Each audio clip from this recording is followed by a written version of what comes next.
Welcome back. My name is Mary. Because I usually forget this at the end, do like, subscribe, share, and let's have more marketing content coming out. Okay? So, with that out of the way, Happy New Year, Happy 2026. To all the business founders and the marketing managers, how are you? Nice to talk to you. If you are especially a startup founder in this country and you're deciding between Google Ads and Meta Ads, that's the wrong question. That's where things start to go wrong, right? You're supposed to be, yeah, I know. You're supposed to be asking how best they work together because you do need them both. So let's get into it. Let's see how best to get them to work for you. For this one, I will most likely be having notes because Nemo and I have the same memory time span, okay? So, anyway, Meta is interruption based. It's someone's casually scrolling through Instagram or Facebook or just viewing statuses on somebody else's WhatsApp, and you interrupt them. You introduce your brand. Um, you basically introduce your business and what you do and the service that you offer.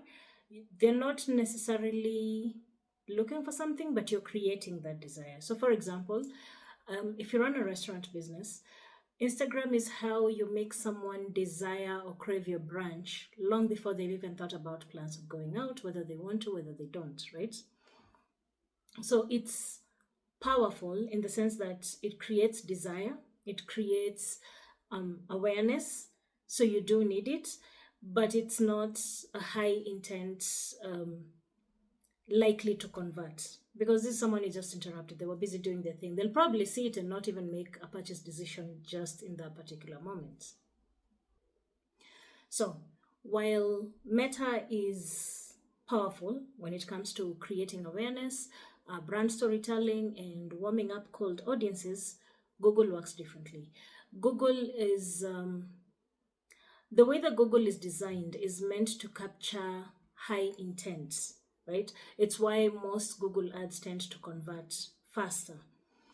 So, for example, someone searches branch spots near me or best branch in Kilimani or I don't know, something like branch between 3,000 and 5,000 in Nairobi. So this is where now you get chosen, right? Because your business comes up, your restaurant comes up, your menu comes up, pictures come up, there's credibility.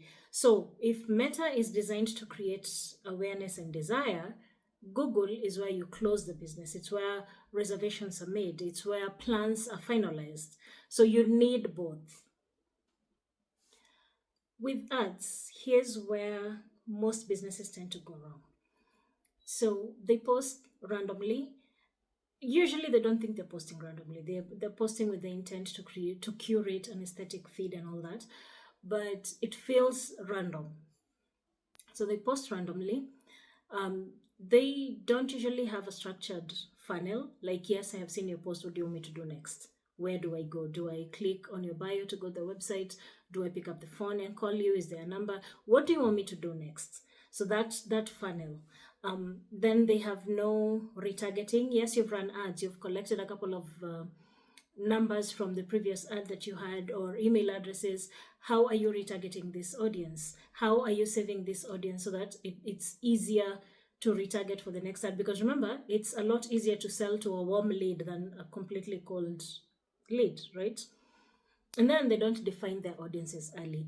So when you, for example, when you open a restaurant, the general assumption is that it's food, people are going to want to buy food, or it's aesthetic, people are going to want to come for brunch and, drinks.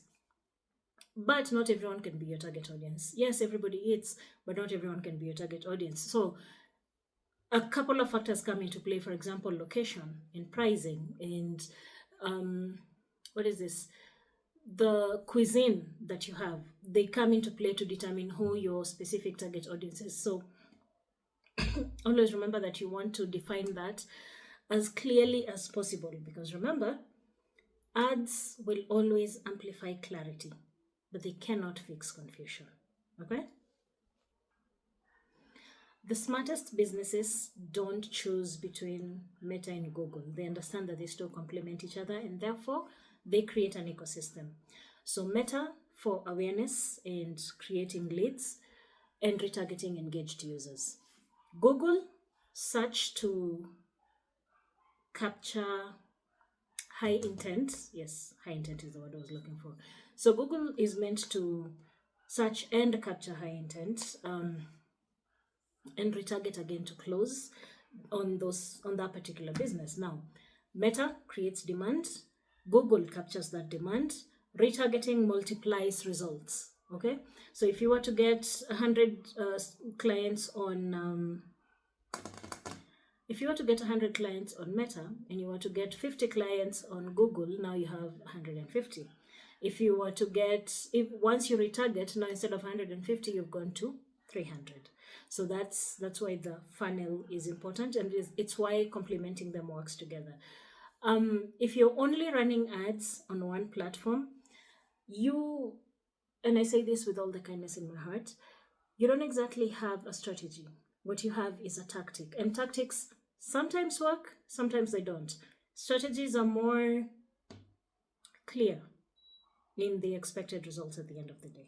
Okay, so Meta versus Google, use them both. They both work well, they complement each other. This is actually why I have started offering short strategy intensives for founders. Okay, because I realized every time I am in a strategy call or I'm in a discovery call, most times the problem we're fixing is clarity. So sometimes you don't need a full agency, you just need clarity before scaling. And once you have that clarity, and your foundation is very, very clear, performance marketing becomes very predictable and very easy for you. So if this helped, do let me know, and I'll do more deep dives like this in the future. Okay, thank you so much for watching. Do consider to like, subscribe, and share. Thank you.